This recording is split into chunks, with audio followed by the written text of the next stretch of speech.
Ahora sí. Ahora sí estamos bien. La introducción.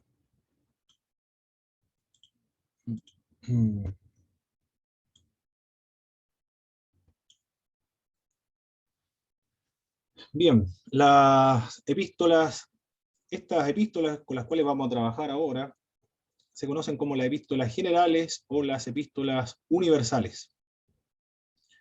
O católicas también denominadas. Católico significa universal. El término aplicado a ciertas partes o a ciertas epístolas del Nuevo Testamento. Y este término epístolas generales o epístolas universales ha sido interpretado de varias maneras, no de un solo modo, sino de varios, entendido en varios sentidos. Por ejemplo, se utiliza para referirse a carta como dirigida a cristianos en general, o a un grupo amplio de varias iglesias, no a una iglesia en particular, como por ejemplo a Filipenses, Corintios, Romanos, Gálatas, Colosenses, entre otras, sino que son un grupo amplio de iglesias a los cuales se envía esta carta. O también el término universales o católicas o generales puede ser utilizada para referirse a las obras de apóstoles en general. De Santiago, por ejemplo, que no es apóstol, pero es hermano del Señor. Pedro, que es un apóstol. Judas también, tenemos un escrito ahí. O también puede ser entendido como cartas reconocidas universalmente, o que fueron reconocidas universalmente como escritos inspirados por el Espíritu Santo de Dios. O el término general o universales como epístolas que contienen doctrinas ortodoxas o católicas generalmente admitidas. El término ortodoxa se refiere a doctrina que es correcta, o católicas, doctrinas que universalmente fueron aceptadas por toda la comunidad cristiana. O también como escritos generalmente aceptados con el mismo rango que las demás escrituras. Esos son los distintos sentidos que se le han aplicado a estos libros que nosotros conocemos como epístolas universales o católicas o generales. Otros autores como Tuña Alegre, la denominación de cartas católicas es atribuida por el antiguo historiador Eusebio de Cesarea, el primer escritor de la historia de la Iglesia cristiana, del cual beben todos los historiadores de la Iglesia cristiana, de Eusebio de Cesarea. En su libro Historia Eclesiástica, él le denomina cartas universales o generales a las 7 cartas que no están en el Corpus Paulino, o las cartas que son atribuidas al apóstol Pablo. ¿Cuáles son estas? Santiago, primera, segunda de Pedro, Judas, y más las 3 cartas o epístolas que se le atribuyeron a Juan. Así lo entendía él como las cartas universales o epístolas generales. No estaba incluido Hebreo ahí porque el libro de Hebreo fue atribuida al apóstol Pablo, por lo tanto el Hebreo es considerado como la carta del apóstol Pablo, y por eso precisamente fueron admitidas dentro del canon, porque se lo atribuyeron al apóstol Pablo. Ahora no hay ninguno que esté de acuerdo con esa postura. Pero esa fue la razón por la cual se aceptó esta epístola de Hebreos dentro del canon sagrado. Y la de Juan no la estudiamos porque pertenecen a la literatura juanina. Y la gran cantidad de los estudiosos o los libros de textos también de la epístola generales trabajan con estas cartas. Ahora, Hebreo, Santiago, primera, segunda de Pedro y también Judas. Pero las cartas de Juan se trabajan con las epístolas juaninas. Algunos lo trabajan como el Evangelio de Juan, primera, segunda, tercera de Juan, y también Apocalipsis. Y otros solamente Apocalipsis aparte, y los escritos del Evangelio y las cartas de Juan como literatura juanina.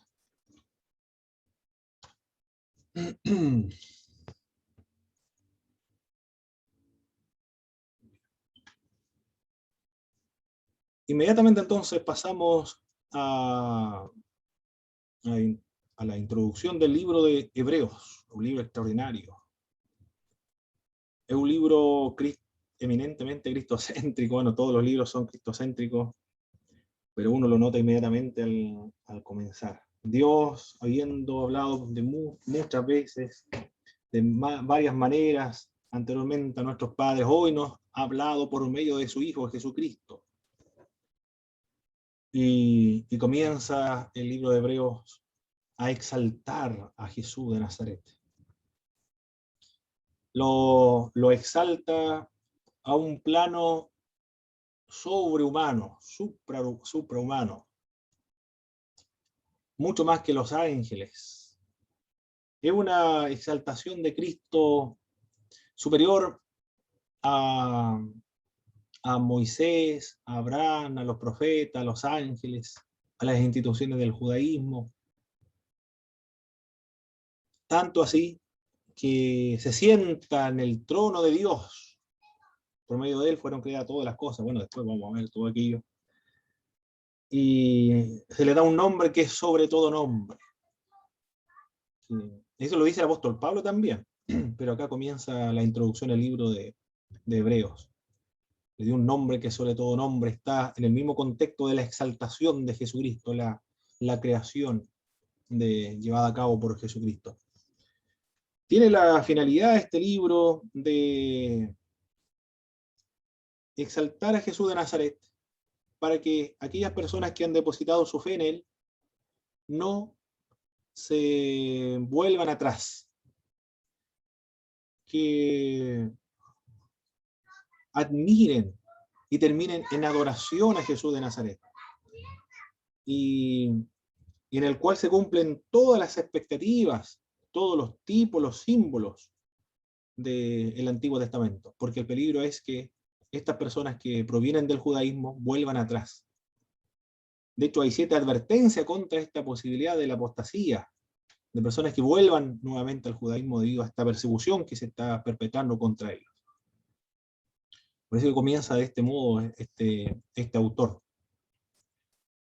En la historia cristiana ha habido muchas sugerencias. Algunos señalan que posiblemente pudo haber sido el apóstol Pablo, Bernabé, Clemente de Roma, Apolos, Lucas, Silvano, Priscila y Aquila. Imagínense el escritor de Hebreos atribuir en una obra a Priscila y Aquila. Imagínense, si fuese así, sería la primera escritora cristiana, puros hombres los que escribían. Bueno, se entiende por el contexto también, era imposible porque en la cultura judía, en el siglo I, bueno, anterior y posteriormente también, solamente se le enseñaba a leer y a escribir, a escribir en hebreo a los niños de 5 años, solamente a los niños de 5 años. Todos los judíos niños de 5 años sabían leer y escribir en hebreo. No sabían leer y escribir. Pero estaba vetado para las mujeres, no podían estudiar. Tenían que depender de la enseñanza del esposo, del papá, o del hermano mayor, del primogénito, en este caso. Por eso no podían escribir. O quizás, si se da esta posibilidad, habrán algunas excepciones, yo creo, dentro del judaísmo. Felipe también, Pedro y Juan Marcos. Esos son los posibles autores, o se ha propuesto como autores del libro de Hebreos. En la segunda mitad del siglo IV se le atribuyó esta obra de Hebreos al apóstol Pablo. Y la razón, por la prominencia que gozaba el apóstol Pablo y también por la ignorancia de la identidad acerca de este autor. Alguien dijo, no recuerdo quién fue, Orígenes parece que dijo, solamente Dios sabe quién fue el escritor de este libro de Hebreos. Pero es curioso que se haya incluido dentro del canon sagrado porque se le atribuyó al apóstol Pablo. Pero ahora nadie señala que el apóstol Pablo escribió este autor, por varias razones que lo vamos a ver ahora.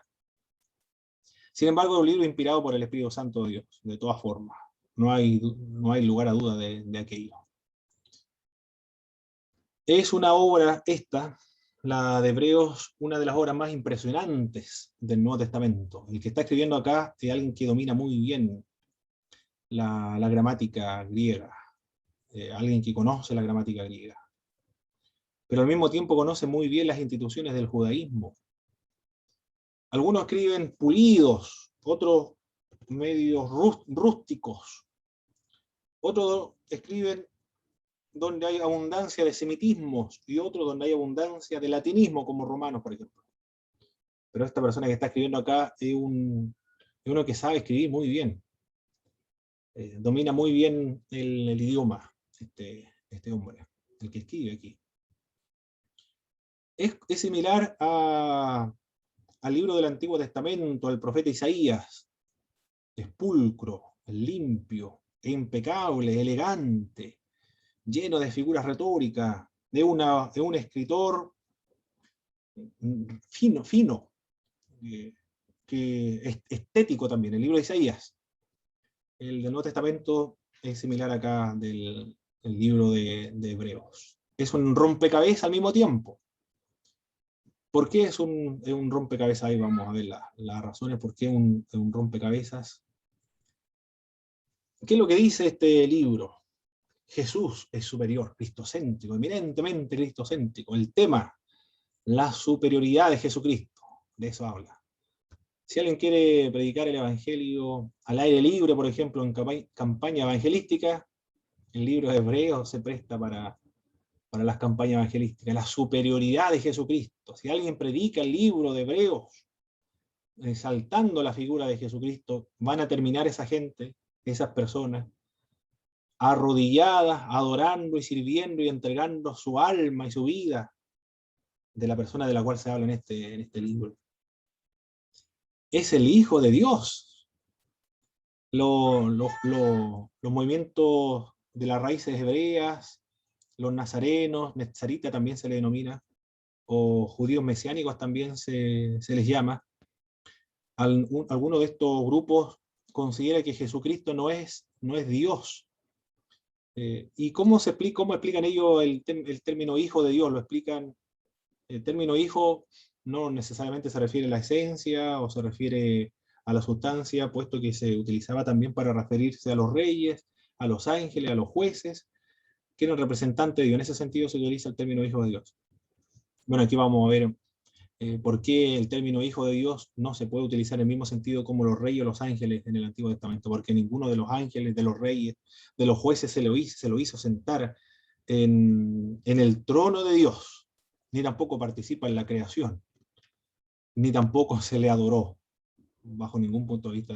En cambio acá sí, participa el Hijo de Dios de todos, de los cultos, solo exclusivo a la divinidad.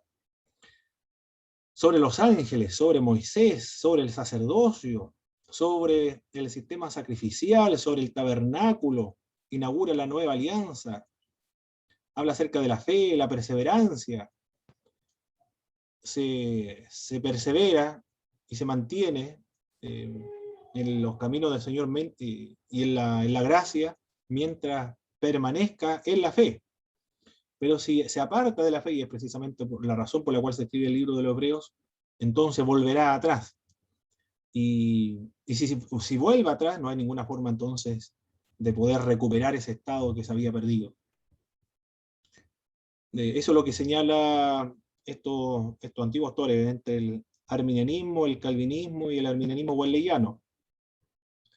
El Calvino señala que es imposible que la salvación se pierda, Arminio señala que se puede perder la salvación, si se pierde la fe, por supuesto, la fe en Jesucristo, pero cuando se pierde la fe en Jesús de Nazaret, es irrevocable, es decir, no se puede volver a recuperar.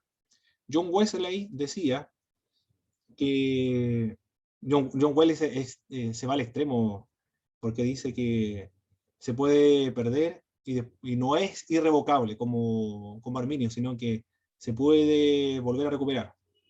¿Y cuántas veces se puede perder? Varias veces, y varias veces se puede recuperar, decía John Wesley. Pero lo que decía John Wesley está basado en su experiencia. Yo creo que Wesley, cuando habla acerca de que se puede perder y se puede volver a recuperar, como su teología está basada también en la Biblia, en la razón, en la experiencia, en la tradición. Esos son los fundamentos de la doctrina de Wesley. Pero consiguiera el elemento de la experiencia, porque él vio que muchas personas a veces se iban, y después volvían, se iban y volvían a la comunión cristiana, y él lo interpretó como apostasía. Nosotros a eso le denominamos, ¿cómo le denominamos nosotros esas personas, hermanos que se van al mundo, después vuelven otra vez, después van, caen otra vez, después vuelven a la iglesia? ¿Qué término nosotros le aplicamos a estos hermanos?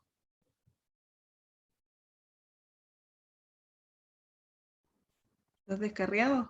Descarriado, eso, descarriado. ¿Eh?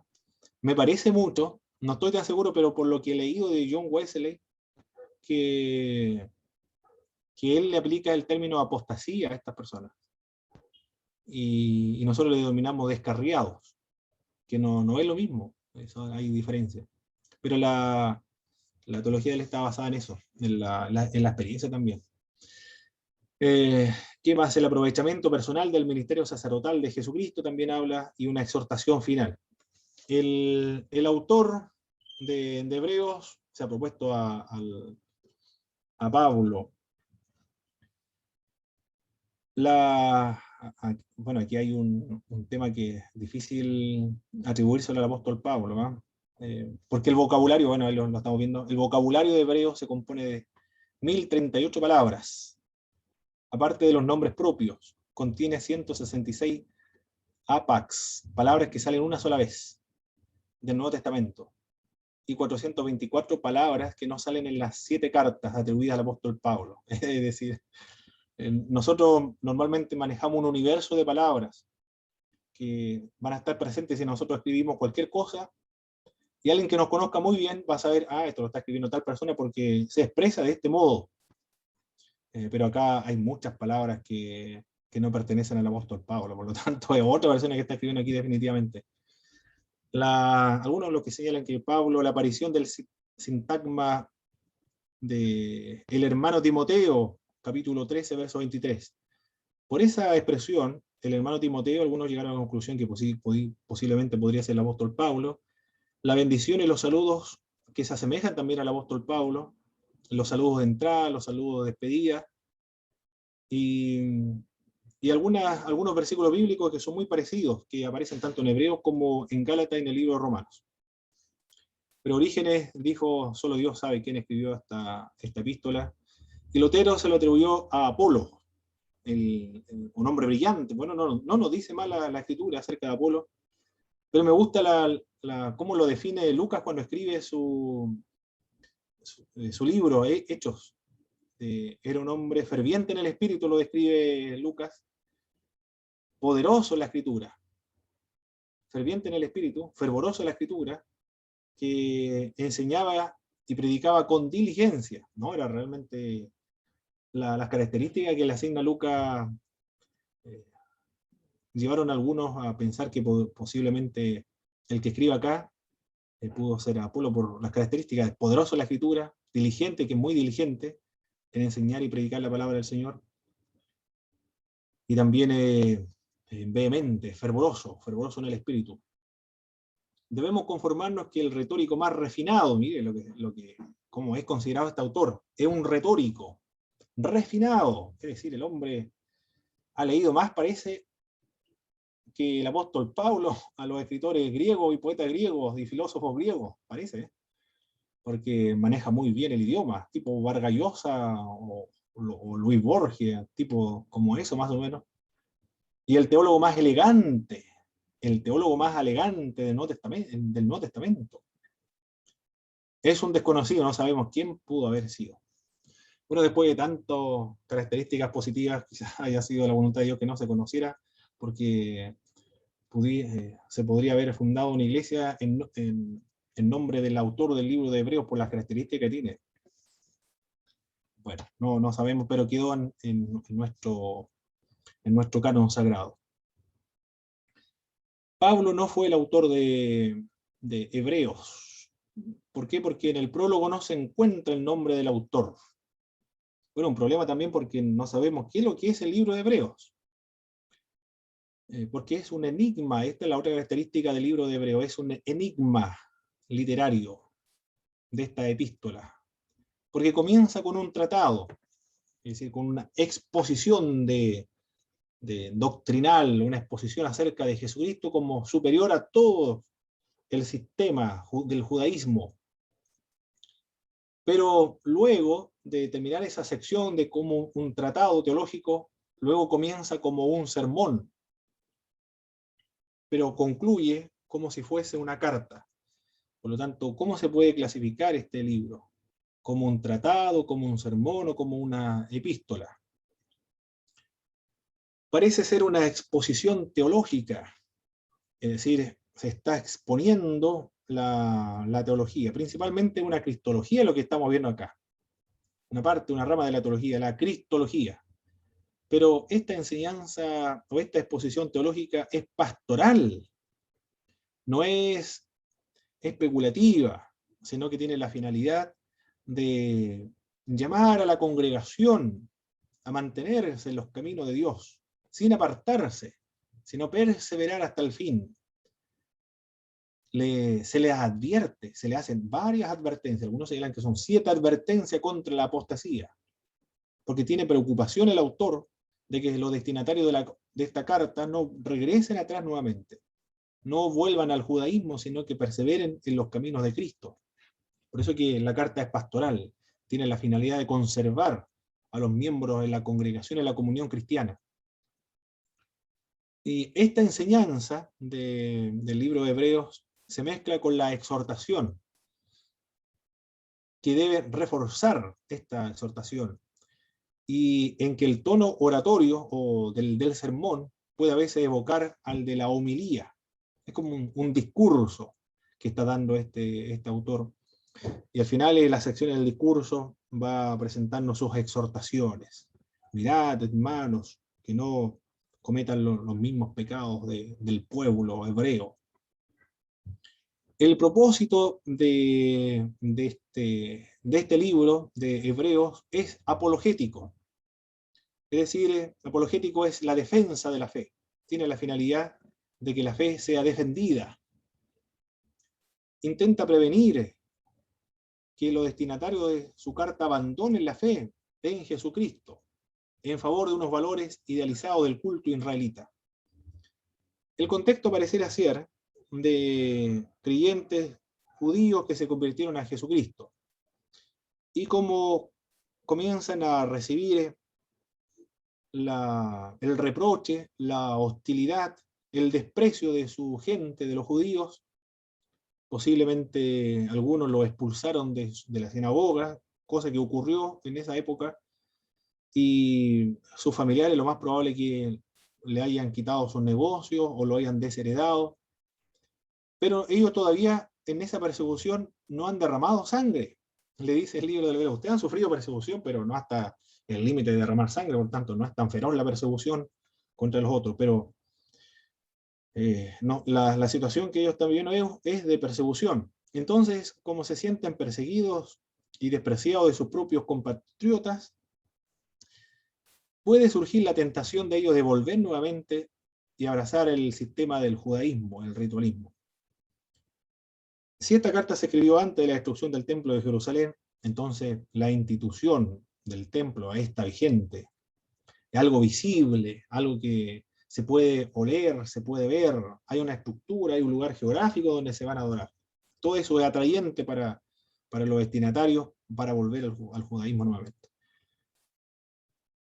Es el peligro que corren estos creyentes de volver nuevamente al culto israelita o al culto del judaísmo. Por eso que es apologético. Puede ser considerado como un sermón de igual modo, pues la carta se llama a sí mismo discurso de exhortación, en el capítulo 13, en el verso 22. Es una mezcla entonces, algo híbrido en cuanto al género literario porque es un sermón, es un tratado, y también es una epístola. Eso es lo que podemos encontrar acá en este libro, en esta epístola. Hay pruebas en contra de la autoría del apóstol Pablo para el libro de Hebreos. Primero porque el nombre no se encuentra del autor.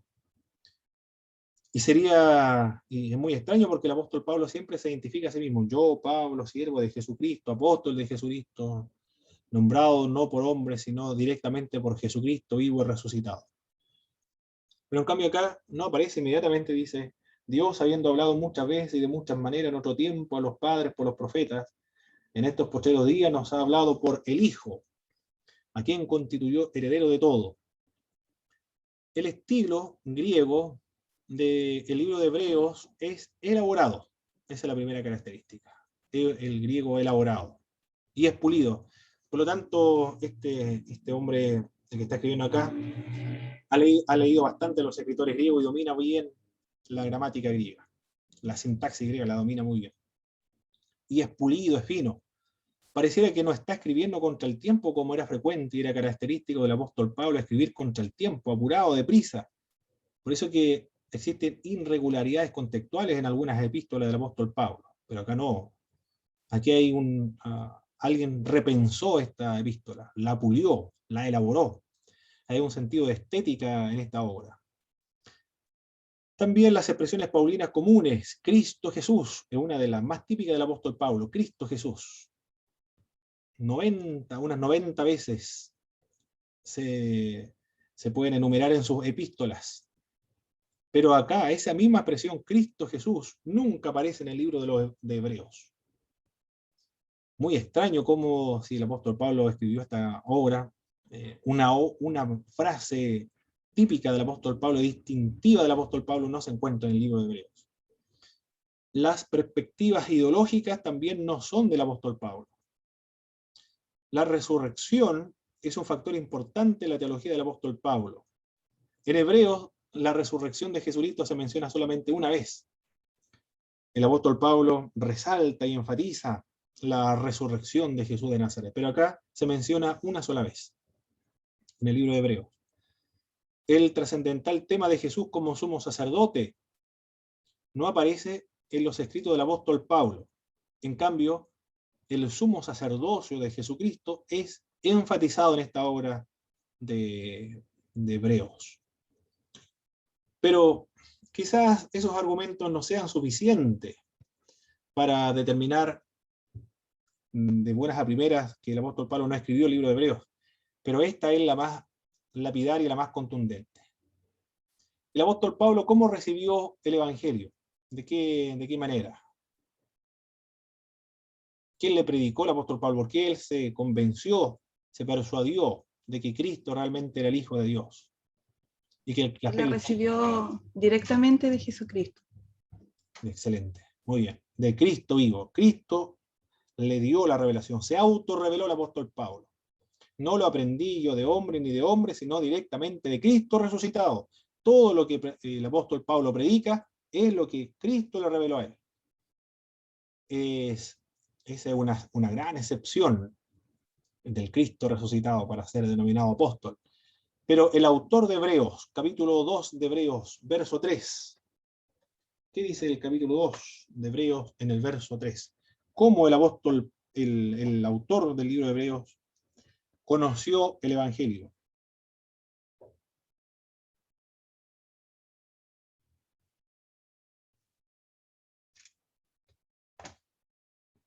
¿Qué nos dice Hebreos capítulo 2, verso 3? ¿Cómo él conoció el Evangelio?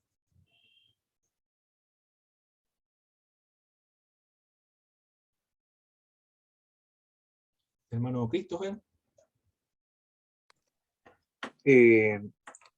Dice que fue anunciada primeramente por medio del Señor, no fue confirmada por los que oyeron. Muy bien. Entonces, ¿cómo él se convirtió a Jesucristo? ¿O conoció el Evangelio? Por la predicación. ¿De quiénes? De algún maestro De anterior. alguien Son cristianos secundarios. De alguien que escuchó acerca de Jesús. O a alguien que escuchó a Jesús. Porque aquí nos dice, habiendo sido anunciado primeramente por el Señor, es que el primero en predicar es el Señor, no fue confirmada por los que oyeron. Es decir, personas que escucharon hablar escucharon a Jesús en vivo, en directo, después transmitieron el mensaje de Cristo al autor del libro de Hebreos. Por lo tanto, la forma de hacerse cristiano es diferente de este autor, porque él dice es de la segunda generación de creyentes. Hubieron otros creyentes que escucharon a Jesús, se la transmitieron a ellos, a él, en este caso. Yo creo que esa es la más lapidaria y más contundente para indicar que el apóstol Pablo, bajo ningún punto de vista, pudo haber sido el escritor de Hebreos. El apóstol Pablo dice que lo recibió directamente por Cristo resucitado.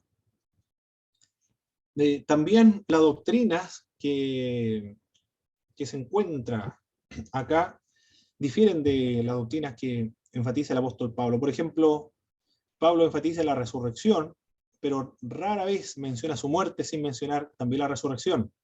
Pero en Hebreos enfatiza la muerte de Jesús. Y la resurrección en el libro de Hebreos se menciona una sola vez.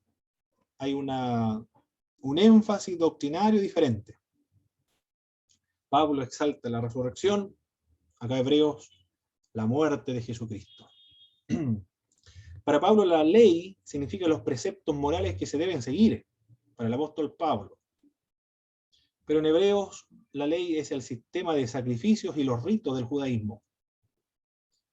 Para Pablo la fe se dirige a Jesucristo y hace lo que Dios había realizado en el pasado. Pero en el libro de Hebreos el objeto de la fe son las promesas de Dios ahora. Y la fe es vivir sin ver lo que se ha prometido. Es decir, se proyecta la fe hacia el futuro, mientras que el apóstol Pablo hacia una obra que se consumó en el pasado. Es diferente entonces los énfasis doctrinarios de uno y de otro autor. Muy bien, sigamos a lo siguiente entonces.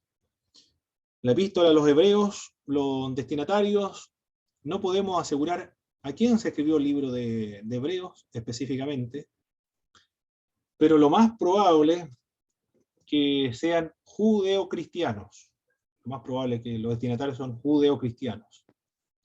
¿Quiénes son los judeocristianos? Son personas judías que nacieron del judaísmo, descendiente de Abraham, de Isaac, Jacob, pero que se hicieron cristianos. Bueno, de hecho, los primeros cristianos todos eran judeocristianos, todos nacieron del judaísmo, el apóstol Pablo incluyendo. Para la carta, más que para ningún otro escrito del Nuevo Testamento, existe solo el pueblo de Israel. Para esta epístola contiene 13 veces el término laos. Laos en griego es pueblo, pero el término laos siempre está en singular, y ninguna vez el término etnos. El término etnos ya no significa pueblo, sino que etnos significa nación, y en plural designaría a los gentiles. Acá se usa, y preferentemente el pueblo de Israel, o el pueblo, para referirse al pueblo judío. Por eso que los destinatarios evidentemente que son judeocristianos. Del mismo modo como Lucas, por ejemplo, se refiere o está directamente a los griegos, Marco directamente a los romanos, todo en romanos que se hicieron cristianos. Por eso la abundancia de los semitismos. Y cuando menciona términos hebreos lo traduce para que puedan entender a qué se está refiriendo. En la carta, perdón, en el Evangelio de Marcos. En cambio acá prevalece la referencia al pueblo de Israel, todas sus instituciones. Bueno, y él quiere también exaltar a Jesucristo sobre el sistema del judaísmo, porque el problema es ese, quieren volver al judaísmo nuevamente. El título, la carta a los hebreos, originalmente no se encuentra en los más antiguos, recién aparece en el siglo II después de Jesucristo. Por la referencia al Antiguo Testamento y a los sistemas de los sacrificios, se deduce que fueron judíos que se convirtieron al judaísmo. Se deduce, está implícita la idea de que los destinatarios son los judíos. Serían judíos entonces, pero disidentes. Algunos señalan que son esenios. No estoy seguro si podría ser los esenios, por la referencia a los ángeles, al lavamiento, a Melquisedec y también al Nuevo Pacto. El saludo, los de Italia te saludan. En el capítulo 13-24 no ayudan a ubicar la iglesia ni tampoco al autor. porque en muchas ciudades del Imperio Romano habían judíos que antes habían estado o habían vivido en Italia, como Priscila y Aquila, por ejemplo, que antiguamente vivían en Italia. El lugar de donde se escribió la carta tampoco se sabe de dónde se escribió esta carta. Algunos Alejandría, otros Jerusalén, Palestina, Italia, Roma, Atenas. Como la autoría, el lugar también de dónde se escribió esta carta es un enigma, no se sabe. No se sabe ni el lugar de dónde se escribió, ni tampoco el autor que escribe esta epístola. La fecha. Tiene que haber sido escrita la epístola a los hebreos antes del año 70 después de Jesucristo. Entre los años 64 y 67 aproximadamente, dicen los autores. ¿Por qué tiene que ser antes del año 70? Por un tema práctico, por lo que se encuentra en la carta.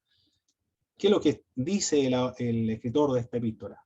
Jesús es superior a Moisés, a Abraham, a Melquisedec, al sacerdocio, al sumo sacerdote, al templo, a todo el sistema de la religión judía infinitamente superior, que ha sido exaltado. Quiere exaltar a Cristo sobre el sistema del judaísmo. Y una de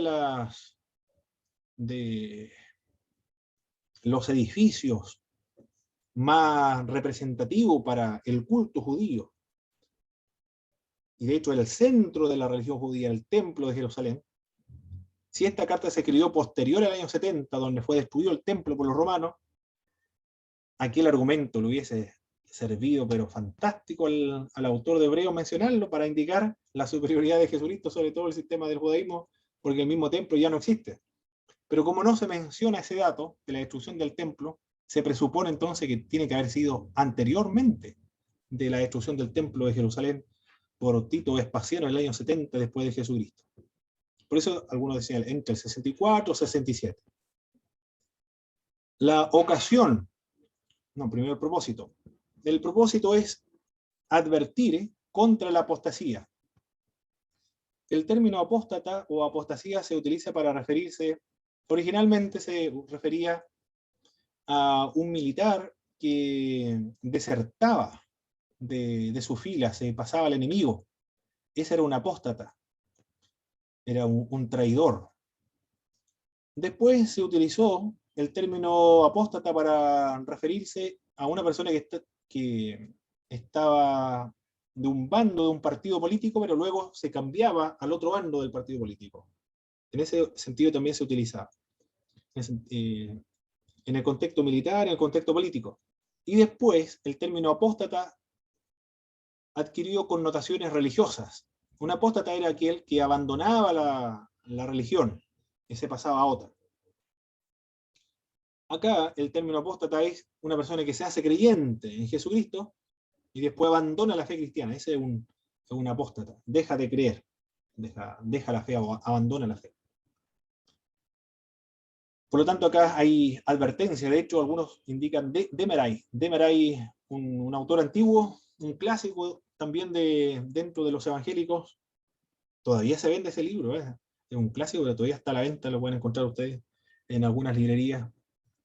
Nuestra Santa Biblia, el título del libro, de la introducción a la Biblia, dice que son 7 advertencias contra la apostasía, 7 advertencias para perseverar en la fe. Bueno, aquí se sobreentiende que si hay advertencia contra la apostasía es porque existe la posibilidad de la apostasía. Leo Garrett es bautista. Bueno, no todos los bautistas son iguales. Los bautistas, como ellos son autónomos, también se resisten a tener confesiones de fe porque son autónomos.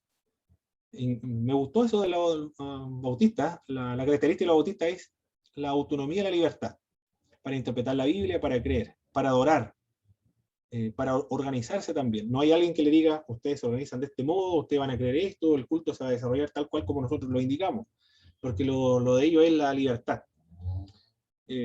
Por eso que hay algunos bautistas, por ejemplo los bautistas del sur, que son cesacionistas. La gran mayoría no cree que los dones espirituales están vigentes, pero otros bautistas creen que los dones espirituales están vigentes. Hay otros que son liberales también. Hay de todo dentro de este mundo. Algunos, algunos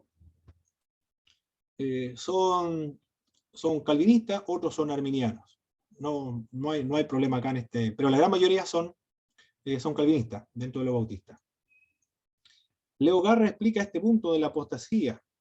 Él dice, en Teología Sistemática 2 creo que lo vimos, en la sección de la perseverancia de los santos lo explica, dice que él tiene que defender su punto de vista, pero no se logra determinar cuál es su punto de vista ahí de Leo Garrett, pero dice, hay advertencia contra la apostasía y es posible que el creyente caiga de la fe, pero porque es sostenido por el poder de Dios no caerá, dice Leo Garrett. Claro, no puede evadir los textos bíblicos, por ejemplo, esto que encontramos en el libro de Hebreos, tiene que considerarlo dentro de su esquema. Pero después dice, porque es sostenido por el poder de Dios, no caerá. Ahí vemos a esta autora, Leo Garrett, de la Casa Bautista de Publicaciones. El otro propósito, aparte de advertir contra la apostasía, es aclarar el carácter simbólico y típico de las instituciones mosaicas. El sábado, el tabernáculo de reunión, el templo, el sacerdocio, y toda la fiesta del judaísmo. Todo eso son simbólicos, son típicos para referirse a Jesucristo. Cristo cumplió todos estos símbolos. En Cristo se cumplen todo lo que había sido predicado en el Antiguo Testamento. Es superior a Moisés porque es hijo, es dueño de casa. En cambio, Moisés era como siervo solamente de la casa. Y él es el creador, el sustentador, el que sustenta y crea todas las cosas. Bueno, esta idea la comparte también el apóstol Pablo. Bueno, todos los escritores del Nuevo Testamento lo comparten. Crea Cristo, el creador, el sustentador. Acá dice también el resplandor de su gloria y la imagen misma de su sustancia, y quien sustenta todas las cosas con la palabra de su poder. Ha purificado el pecado, se sentó a la diestra de la majestad de Dios a las alturas, superior a los ángeles, y se le heredó excelente nombre más que la de ellos, ¿no? Aquí es una cristología, pero extremadamente elevada. La cristología elevada, profunda, de considerar a Cristo como Dios, algunos señalan, los que no creen que Cristo sea Dios, dicen que estas categorías de divinidad a Jesucristo le fueron aplicadas posteriormente cuando entra al mundo griego, cuando los griegos comienzan a adquirir la terminología y la filosofía, conceptos o categorías griegas para interpretar a Jesucristo, pero aquí estamos viendo que cómo este autor, que pertenece a la primera generación de la iglesia apostólica, es decir, hay apóstoles que están viviendo en esta época todavía, si en el año 64, 67, hay apóstoles que viven y le pueden corregir lo que él está escribiendo.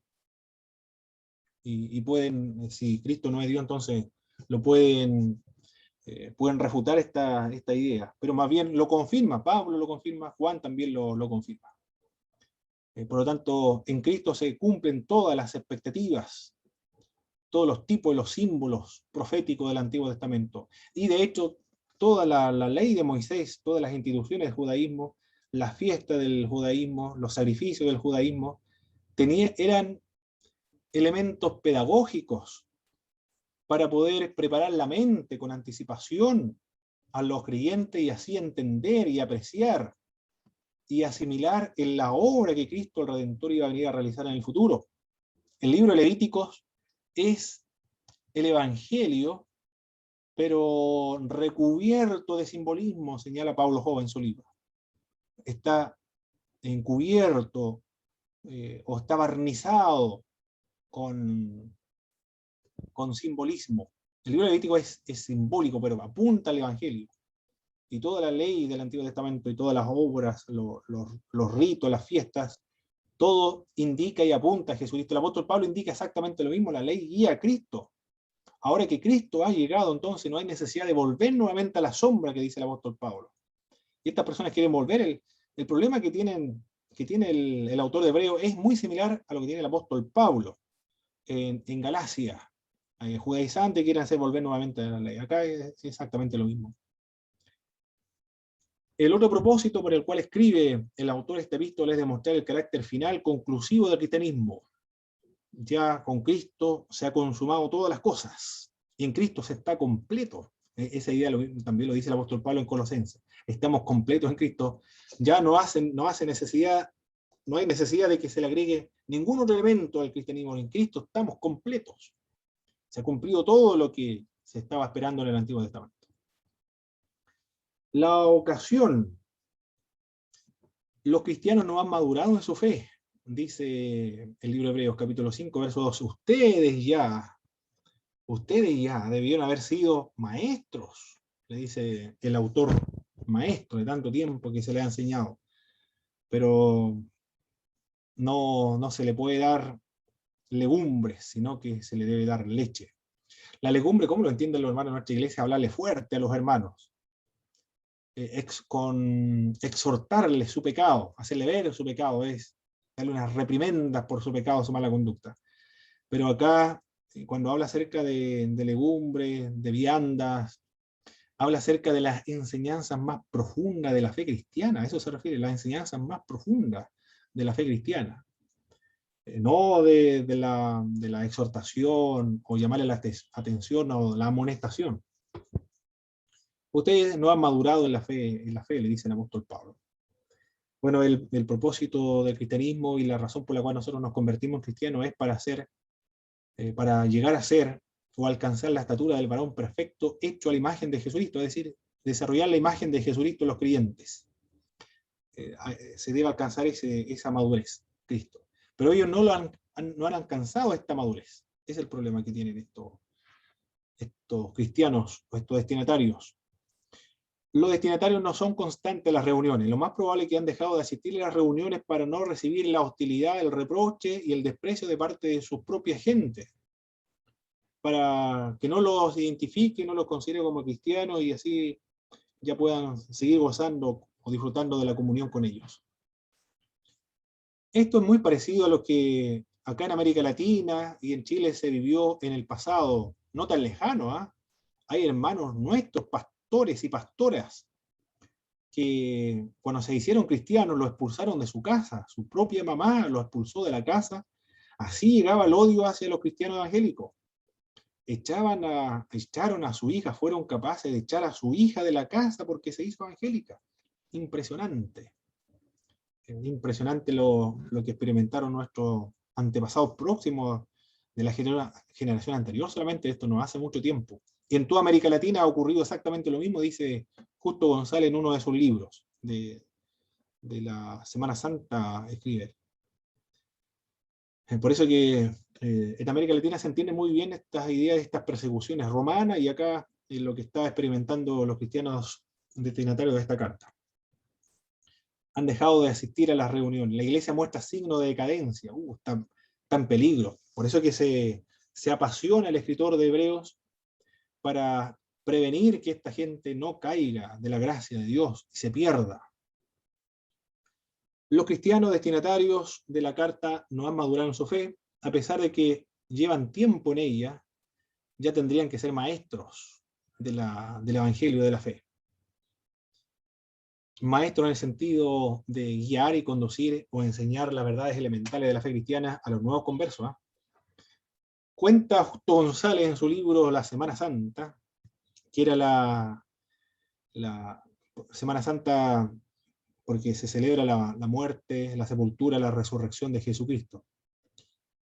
Comienza con las épocas previas, 40 días antes de la Pascua, con la Cuaresma. Antiguamente se celebra la Cuaresma, y la entrada triunfal a Jerusalén, Domingo de Ramos también se le conoce. Pero los cristianos antiguos preferían bautizarse el día domingo de resurrección. Esa era la época en que ellos preferían bautizarse. Y cuando ellos se bautizaban, habían varios ritos, varias ceremonias. Debían devolver el signo o devolver el símbolo. ¿A qué se refiere devolverle el símbolo? El símbolo de la fe, el credo es el símbolo de la fe. Yo la primera vez que lo había leído, lo leí ahora recién. Había escuchado del símbolo, el símbolo cristiano, pero Justo González lo menciona muy bien en su libro. ¿A qué se refiere el símbolo cristiano. Cuando dos generales de ejército en la época romana se distanciaban y para coordinar bien las estrategias militares rompían algo de barro y después cuando enviaban un mensajero de un lugar a otro para verificar que fuera uno enviado del general, juntaban el trozo de barro, y si coincidía, entonces efectivamente había sido enviado por el general que habían acordado tener contacto. A eso se le llamaba el símbolo. Y acá el devolver el símbolo es devolverle el credo en Dios Padre Todopoderoso, asegurarse de que a la persona que se va a bautizar sea efectivamente un verdadero creyente. Pero no se le preparaba solamente en temas de doctrina, sino que en la vida y la práctica cristiana. Y en este momento dice un autor que se les decía a los recién bautizados que son los niños en la fe. Y como todo niño aprenden de los adultos. ¿Y quiénes son los adultos? Aquellos que llevan más tiempo en la iglesia cristiana. Por lo tanto, todos los que son bautizados en años anteriores van a mirar la conducta, los más niños, los más jóvenes en la fe, van a aprender a ser cristianos mirando a los cristianos más antiguos. Mira, tremenda responsabilidad que le dejaban a los cristianos antiguos. A la persona que se estaba bautizando al niño, se le hacía pasar un periodo de 2 y 3 años, entre 2 y 3 años de preparación para el bautismo, y escogían el domingo de resurrección. Una multitud de gente se bautizaba en esa época, porque sabía que la fe se expresa en comunidad, y se ingresaba a una comunidad. Pero ahí aprendía no solamente el que era bautizado, sino también los otros, porque se les decía, ustedes van a aprender a ser verdaderos cristianos y buenos cristianos observando la actitud y la conducta de los cristianos antiguos. Y esto es precisamente lo que no tienen los destinatarios de la carta de los hebreos. No han madurado en su fe. No tienen buena conducta, claro. ¿Cómo van a madurar en su fe si ni siquiera están participando en las iglesias?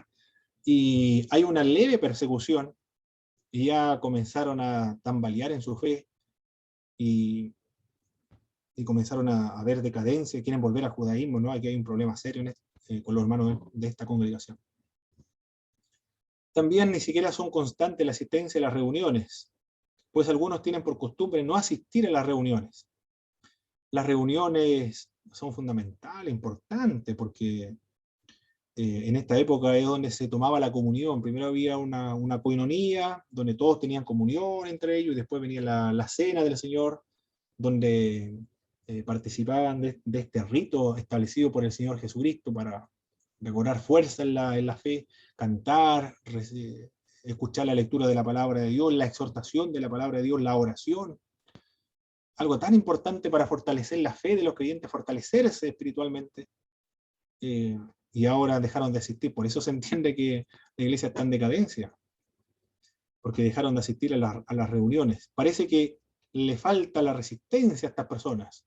No tienen la constancia ni la resistencia para hacer frente a la persecución, porque ni siquiera han llegado a derramar sangre por la persecución, como otros creyentes de Roma. Eso sí que están sufriendo la persecución. Sociológicamente pareciera normal esta congregación. Esta situación, pasado los primeros entusiasmos, claro, característica de todos los nuevos creyentes, pasado los primeros entusiasmos, o el primer amor le denominamos nosotros ahora, pero puede resultar fatal si vuelven los tiempos en que hay que resistir hasta la sangre la lucha. Capítulo 12, verso 4 dice, algunos soportaron en la lucha hasta la sangre. Hay muestras de decadencia en la comunidad, mucho antes de que el templo fuera destruido. La conclusión es importante, porque la carta da a entender que fue escrita en la época del segundo templo, cuando el templo estaba en pie, el templo judío. Habla continuamente de él en tiempo presente, del templo de Jerusalén, previendo a priori su destrucción, pero pasará, dejará porque Cristo lo había dicho, no quedará piedra sobre piedra sin que esto sea destruido. Pero desaprovechando la fuerza que el templo destruido podía dar a su argumento. Esto lo dice Jordi Sánchez Bosch también. Muy bien, esto es lo que tenemos que ver en esta parte de la introducción. Vamos a ver inmediatamente la otra parte de la teología de el libro de Hebreos. ¿Algún comentario sobre este punto, hermano, de lo que estuvimos viendo ahora?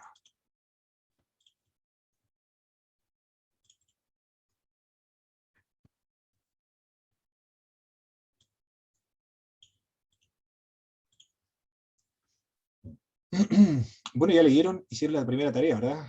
Tarea número 1.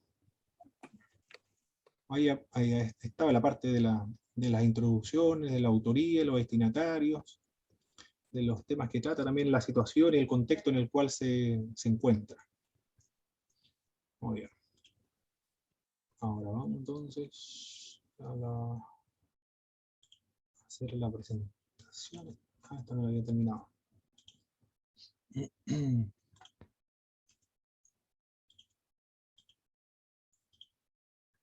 Ahora tengo que ver la clase 2 entonces.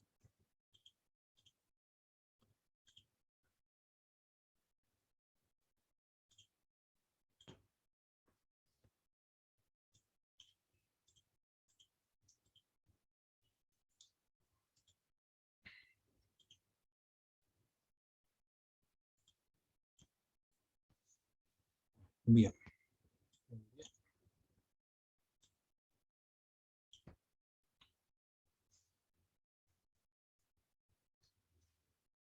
Después de haber visto o apreciado las primeras partes de la introducción al libro de Hebreos, ahora vemos la teología que se encuentra en esta obra, en esta importante obra del Nuevo Testamento. Esto lo menciona Leo, no es Leo, es George Latt, en la teología del Nuevo Testamento, o teología bíblica. Lo que se aprecia, lo que se encuentra acá es el dualismo en la epístola o la carta a los Hebreos. Hay un doble dualismo aquí. Lo de arriba y lo de abajo. El mundo celestial y el mundo terrenal. Hay algo que ocurrió aquí en la tierra, pero que tiene significado celestial. La obra de Cristo en la cruz, aunque fue un evento en el espacio, y también un evento que ocurrió en el tiempo, pero en sí mismo, esta obra de Cristo en la cruz ocurrió en el mundo espiritual. Esto no lo podemos apreciar, no lo podemos entender. Solamente por medio de analogía y comparaciones terrenales podemos saber qué fue lo que ocurrió realmente en el mundo espiritual. Y luego en la carta de los Hebreos menciona lo que ocurrió. La eternidad en este suceso se cruza con el tiempo. Lo celestial se encarna en lo terrenal. Lo trascendental se da ahora en lo histórico. Esa es la característica de la fe cristiana. Las doctrinas nacen y surgen de un evento y un contexto histórico particular. Nuestra fe es histórica. Esto lo dice también un autor, me parece mucho, que es Alfonso Ropero, o Antonio Cruz lo dice, en uno de sus libros. Algunos, para tratar de autentificar la fe cristiana, hacen esfuerzos, maravillas, o enfatizan lo sensacional, lo extraordinario dentro de las reuniones cristianas, para autentificar la fe cristiana. Pero sin embargo, dice Antonio Cruz, que como nuestra fe es histórica, si se encuentra una pequeña porción de papiro, dice él, que date del año 50 después de Jesucristo, esa pequeña porción de papiro del Evangelio de Marcos, por ejemplo, ya autentifica la fe cristiana, porque es histórica, es algo que se está relatando, algo que ocurrió en el siglo I hace 2000 años atrás. Eso tiene mucho más valor que todos los comentarios que se han dado acerca del Evangelio de Marcos, hablando acerca de la autenticidad de la fe cristiana. Se puede comprobar por medios históricos, no sensacionalistas, sino por medios históricos. Y lo escatológico del siglo presente versus el siglo venidero. Eso es lo que encontramos en la teología de este autor. La cristología. La cristología aquí es alta, es exaltada, es rica, es muy elevada. Ya antes del año 70 o del año 100 después de Jesucristo ya se hablaba acerca de Cristo en estos términos tan elevados y tan altos. Se menciona su preexistencia. Tiene la misma cualidad que nos menciona el libro de Juan. En estos postreros días nos ha hablado por el Hijo, a quien constituyó heredero de todo y por quien asimismo hizo el universo. Está hablando acerca de su preexistencia, porque el universo ha sido hecho por medio de él, por medio de Jesús. Y el cual es el resplandor de la gloria de Dios, la imagen misma de su sustancia. Y también dice exactamente lo mismo que el apóstol Pablo en Colosenses. Él es el sustentador de todas las cosas, con la palabra de su poder, ¿no? Y además de la purificación de los pecados que solamente puede hacer Dios, bueno, Él lo hace también, ha efectuado la purificación de nuestros pecados. Se sentó a la diestra o en la majestad de las alturas.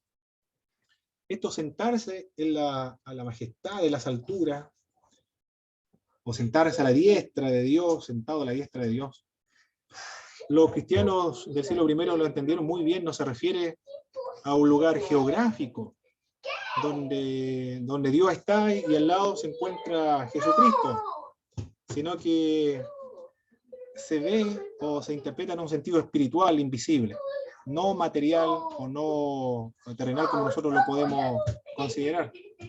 Lo entendían como la exaltación, la misma que goza el Dios Padre, es la que goza el Señor Jesucristo. A eso se refiere la exaltación. Así lo entendían los primeros cristianos. Se habla de su preexistencia, pero también se habla acerca de su encarnación. Él es el preexistente, el creador, el sustentador, está exaltado a la diestra de Dios. Pero también se ha encarnado y se ha hecho hombre. Aquí en la epístola de Hebreo encontramos esto que se va a desarrollar y se va a reflexionar más tarde. En el concilio de Nicea se va a comentar, pero hay reflexiones anteriores, conocido como la unión hipostática, es decir, las dos naturalezas de Jesucristo están en una sola persona, tanto divino como humano. Cuando está en la tierra no deja su divinidad. Es 100% hombre y al mismo tiempo 100% Dios. No pierde esa cualidad cuando se hace hombre. Se ha encarnado, esto es lo que dice el verso 5, al cual de los ángeles dijo Dios jamás, mi hijo eres tú, yo te he engendrado hoy, y otra vez yo seré a él padre y él me será a mí por hijo. Los testigos de Jehová y los mormones en el verso 5, yo te he engendrado hoy, lo interpretan como refiriéndose a la creación de Jesús de Nazaret como el primer ser creado. Es decir, como si Cristo anteriormente no hubiese existido. Pero esto viene de una herejía muy antigua que es conocida como la doctrina arriana. Arrio, y de hecho en el concilio de Nicea 325 se combatió la doctrina de Arrio de Alejandría, quien señalaba que Cristo era más que hombre pero menos que Dios. No era igual a Dios, no es eterno, sino que fue el primero en ser creado. Y uno de los textos bíblicos que se utilizaba era acá, mi hijo eres tú, yo te he engendrado hoy. Pero acá en este contexto no se está refiriendo a la creación de Jesucristo, sino que dice cuando introduce al primogénito en el mundo. El contexto del verso 6, cuando introduce al primogénito en el mundo, está hablando acerca de su encarnación. Yo te he engendrado hoy, es decir, lo ha engendrado en un cuerpo de carne. Es decir, se ha hecho hombre, se ha hecho carne y hueso como nosotros. Se ha hecho nuestro hermano. Del mismo modo como el pecado entró por un hombre, así también la redención, la justificación ha entrado por otro hombre igual que nosotros. Con la única diferencia que no hereda la naturaleza pecaminosa que todos nosotros heredamos. Se habla de la encarnación de Jesús. Hijo de Dios, no como los ángeles, no como los reyes, los profetas, o como algún representante de Dios, sino que es el Hijo de Dios por excelencia, el unigénito Hijo de Dios que comparte una relación con el Padre que no es compartida por ningún otro ser en todo el universo, por la característica que tiene. Porque se le adora en el verso 6, y otra vez cuando introduce al primogénito en el mundo dice, adórenle todos los ángeles de Dios. Aquí es evidente la divinidad de Jesucristo. Si Jesús no ostentara esta característica de la divinidad, entonces Dios mismo estaría promoviendo, estaría enfatizando la idolatría, porque solamente a Dios se puede adorar. Pero acá no hay ningún problema si consideramos que Jesucristo es Dios, no hay ningún problema en la adoración. Se le llama a Dios en el verso 8, más del Hijo dice, tu trono, Dios, por el siglo del siglo, cetro de equidad, es el cetro de tu reino. Tampoco tiene problema de aplicarle este término de Dios, Teo. Juan tampoco tiene ese problema de aplicarle a Jesucristo Teos. Pablo en el libro de Romanos tampoco tiene el problema de aplicarle a Jesucristo Teos. ¿Cómo se entiende el hecho de que se considera a Jesucristo como Dios y al mismo tiempo se puede hacer monoteísta? Hay un autor, se llama Baucon, creo que se llama el apellido. Él dice que dentro de la categoría judía del siglo I, del Segundo Templo, había una forma de considerar a Jesucristo como Dios sin terminar o tener problemas del politeísmo. Había una categorización conceptual de la personificación de la sabiduría del Logos. Es decir, se personifica la sabiduría, se personifica el Logos como creador, pero es una personificación de Dios mismo. Entonces, lo que hace él es que a Jesucristo se le identifica con la personalidad divina, o es parte de la personalidad divina. Ese es el término que él emplea para incluir dentro de la categoría conceptual de los judíos, sin que entre en compromiso el monoteísmo. Es decir, a él se le considera como una persona divina, sin renunciar al monoteísmo, sigue siendo monoteísta, pero se extiende de la persona divina a Jesucristo, se identifica con Dios. Por eso es que se le puede llamar a Dios sin comprometer el monoteísmo. La resurrección también se enfatiza, la ascensión ha sido exaltado a los cielos, y la humanidad porque se ha hecho carga. Bueno, es muy elevada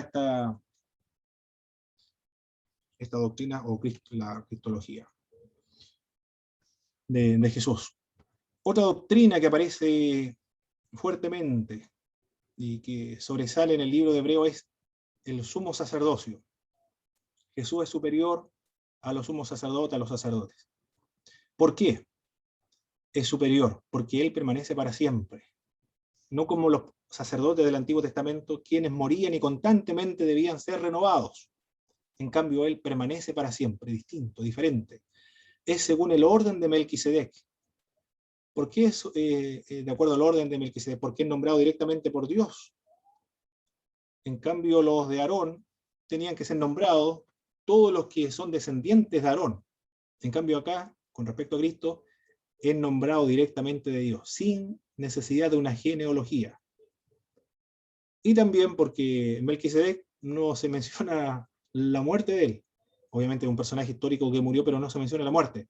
Es decir, porque Jesucristo tampoco va a morir, permanece para siempre según el orden de Melquisedec.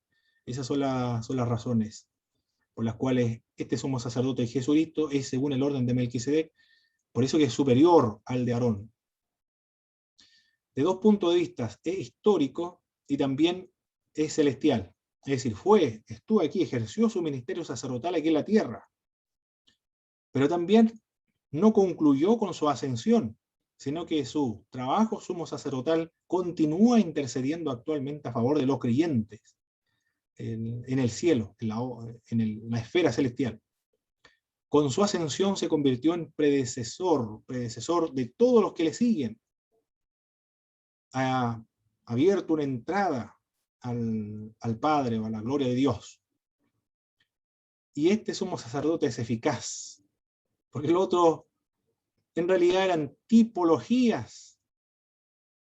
La obra que realizaban era una promesa de la limpieza espiritual que iba a brindarle el verdadero sumo sacerdote que iba a venir en el futuro.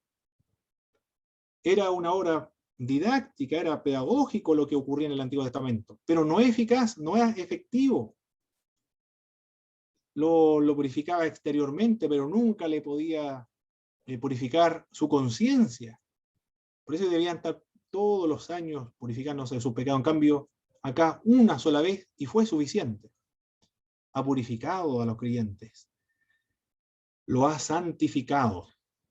En el capítulo 10, verso 10. Lo ha purificado, lo ha santificado. Lo ha puesto en una condición de estar delante de la presencia de Dios sin temor a ser consumido por la santidad de Dios. Y no solamente eso, sino que un sacerdote, un sumo sacerdote, que ha perfeccionado a los santos, lo ha perfeccionado. Y todo lo ha hecho Él, nosotros solamente creemos, nos ha purificado, nos ha santificado, y Él obra en la perfección de los creyentes por medio de su Espíritu Santo, quien produce en nosotros el querer como el hacer por medio de su buena voluntad. Y esto lo menciona también el libro de Filipenses, el apóstol Pablo lo dice, que el que comenzó en nosotros la buena obra, la terminará o la culminará. Cuando el Señor vuelva por segunda vez, nos presentará perfecto en Cristo Jesús a todos los que han creído en Él. Por eso es eficaz, porque ha purificado, santificado y ha perfeccionado a los creyentes. Muy bien, ahí vamos a quedar. Vamos a descansar un momento y volvemos a las 9. Ahora vamos a tomar un cafecito o un mate, un tecito, lo que tengan mis hermanos. Aquí voy a detener la